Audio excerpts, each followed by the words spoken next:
ವಾರದಿಂದ ನನ್ನ ಮದುವೆ ಇದೆ. ಸೊ ಈ ಮದುವೆಯನ್ನು ಎಲ್ಲರಿಗಿಂತಲೂ ಭಾಳ ವಿಭಿನ್ನವಾಗಿ ವಿಶೇಷವಾಗಿ ಮಾಡ್ಕೋಬೇಕು ಅನ್ನೋ ಉದ್ದೇಶದಲ್ಲಿ ಸಾಕಷ್ಟು ದಿನಗಳಿಂದ ಏನು ಮಾಡ್ಬೋದು ಹಲವಾರು ಬೇರೆ ಬೇರೆ ವಿಚಾರಗಳು ಅಂದರೆ ಯಾರಿಗೆ ನಾವು ಏನು ಮಾಡ್ತೀವಿ ಅನ್ನೋದನ್ನು ಸರಿಯಾಗಿ ಮುಟ್ಟಬೇಕು ಅನ್ನೋಂಥದ್ದು ಸಾಕಷ್ಟು ಬೇರೆ ಬೇರೆ ಬಂದಾಗ ನಮಗೆ ಕಣ್ಣೆದುರಿಗೆ ಬಂದದ್ದು ಬೀದಿ ಬೀದಿಯಲ್ಲಿ ವ್ಯಾಪಾರ ಮಾಡ್ತಕ್ಕಂಥದ್ದು. ಅದು ಈ ವರ್ಷ ಬಿಸಿಲು ನೋಡಿದಾಗ ಸಾಕಷ್ಟು ಹೊರಗೆ ಹೋಗಿ ಒಳಗೆ ಬರೋಷ್ಟು ಸಾಕಷ್ಟು ಆಗ್ತಿಲ್ಲ, ಅಷ್ಟರ ಮಟ್ಟಿಗೆ ಕಷ್ಟ ಇರುತ್ತೆ.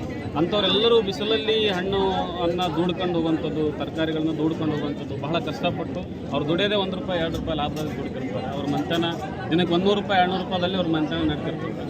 ಅಂಥವರಿಗೆ ಅವ್ರು ದುಡಿಯೋಂಥವ್ರಿಗೆ ಅದು ಇವತ್ತು ಕಾರ್ಮಿಕ ದಿನಾಚರಣೆ ಇರೋದ್ರಿಂದ ಮುಖ್ಯವಾಗಿ ಆ ಕಾರ್ಮಿಕ ದಿನಾಚರಣೆ ಒಂದು ವಿಶೇಷವಾಗಲಿ ಅನ್ನೋ ಕಾರಣಕ್ಕೆ ಅಂಥ ಕಾರ್ಮಿಕರನ್ನು ಗುರುತಿಸಿ ನನ್ನ ಕಡೆಯಿಂದ ಏನು ಸಾಧ್ಯತೆ ಗಮನಿಸಿದಾಗ ಅವ್ರಿಗೊಂದು ಸಣ್ಣದಾಗಿ ಒಂದು ಕತ್ತರಿಯನ್ನು ಕೊಡೋದು ವಿಚಾರ ಮಾಡಿದ್ದು.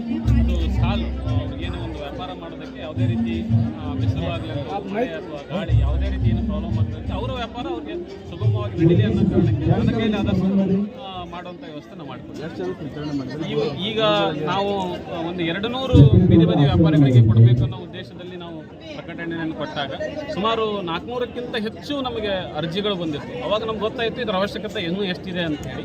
ಆದರೆ ನಾವು ನಮ್ಮ ಮದುವೆ ಗದ್ದಲದಲ್ಲಿ ಇರೋದರಿಂದ ನಾವು ಮಾತು ಕೊಟ್ಟ ಹಾಗೆ ಮೊದಲು 200 ಕೊಟ್ಟು ನಾವು ಮುಂದಿನ ಹಂತದಲ್ಲಿ ನಮ್ಮದು ಯಾವುದೇ ಕಾರ್ಯಕ್ರಮ ಆಗಿದ್ದಾಗಿತ್ತು ಅಂದರೆ ಮತ್ತೆ ನಮ್ಮಲ್ಲಿ ಯಾವ ಅರ್ಜಿಗಳು ಬಂದಿದ್ದಾವೆ ಅವ್ರಿಗೂ ಕೂಡ ನಾವು ನಮ್ಮ ಸಂಸ್ಥೆ ವತಿಯಿಂದ ನಮ್ಮ ಭಗತ್ ಸಿಂಗ್ ಸಮೂಹ ಸಂಸ್ಥೆ ವತಿಯಿಂದ ನಾವು ಕೊಡುವಂಥ ವ್ಯವಸ್ಥೆಯನ್ನು ಭಾಳ ಆರಾಮಾಗಿ ನಾವು ಕೊಡುವಂಥ ವ್ಯವಸ್ಥೆಯನ್ನು ಮಾಡಿಕೊಡ್ತೀವಿ.